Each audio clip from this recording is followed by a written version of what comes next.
தம்பி, இந்த தினத்திலே ஆமா நம்ம ஏன் இந்த குழந்தைக்கு வேஷம் போட்டு சொல்லு பாப்போம். தம்பி, அதாவது அந்நாளிலே சொன்னதெல்லாம் ஆமா இந்நாளிலே நேருதலா. அதாவது நம்மளுக்கு ஏதேனும் ஒரு குறையாகப்பட்டது உடலிலேயே மனதிலேயும் நிறைவேற்றால் இந்த திக்கத்தொழுகை தெய்வமே துணை என்று சொல்வார்கள். ஆமா, திக்கத்தொழுகை தெய்வமே துணை. ஆமா, வேற யாராவது நம்மளுக்கு பாதுகாப்பாங்களா? கிடையாது. இல்ல நம்ம அண்ணன் தம்பி பாதுகாப்பாங்களா? கிடையாது. என்ன சொல்லுவாங்க? அவகாசம் கொடுத்து உதவி பண்ணுவாங்க. நம்மளுடைய கஷ்டத்துல பாதி எடுத்துப்பாங்களா? ஆமா, கிடையவே கிடையாது.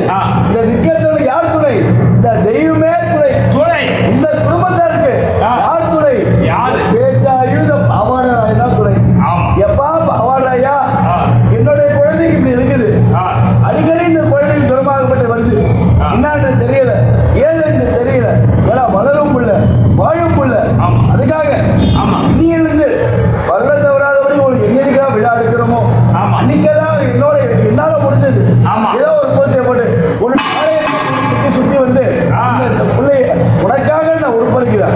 ஆகையால் இந்த குழந்தைய நீ எப்படி பாவாட ராயன் என்று சொன்னால் இந்த உலகத்தில் இருக்க பெயரெல்லாம் பறந்து விடுமோ, அதே போல என்னோட குழந்தை கையில் இருக்கக்கூடிய பேய்பிடி சுனிகள் எல்லாம், அந்த குழந்தையோட இருக்கக்கூடிய பிடிகள் எல்லாம் நோயற்ற வாழ்வும் குறைவற்ற செல்வமும் கொடுத்து இந்த குழந்தைய உன் பேர் வளர உன் புகழ் வளர என்னுடைய குழந்தையோடு பாதுகாக்கணும் அப்படி என்று சொல்லி இந்த குடும்பத்தார் எல்லாம் இந்த பாவாடராய சுவாமியோட சன்னதியில குழந்தைய அடிமையாக்கி அந்த அடிமை கொண்டேனப்பா அந்த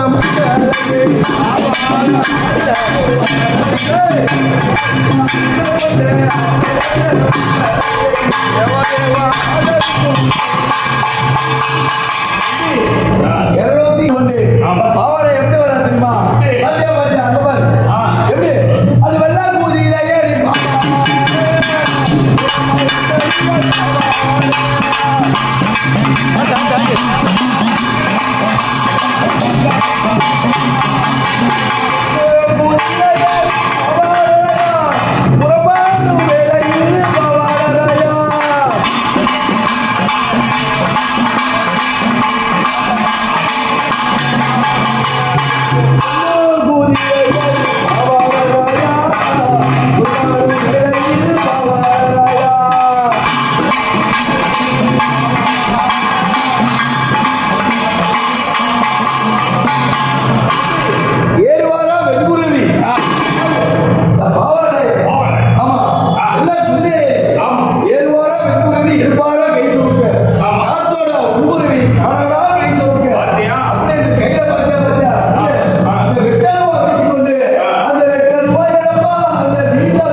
சொல்லும்படியான பாவாடராய சுவாமி இந்த பாடகரை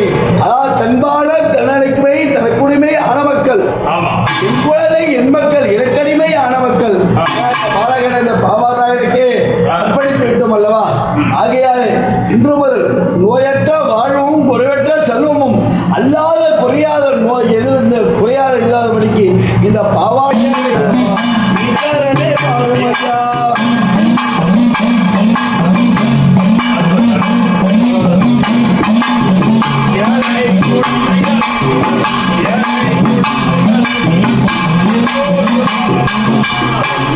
குழந்தைகளை பஞ்ச குழந்தைகளை பாதுகாக்கும் வேலையடா.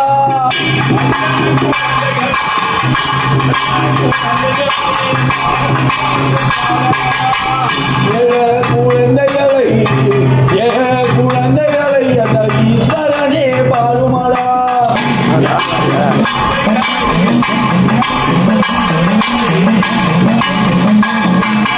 காருமாடா பெற்றவனே காருமாடா பெற்றவனே அந்த காருதலை நோகாமல்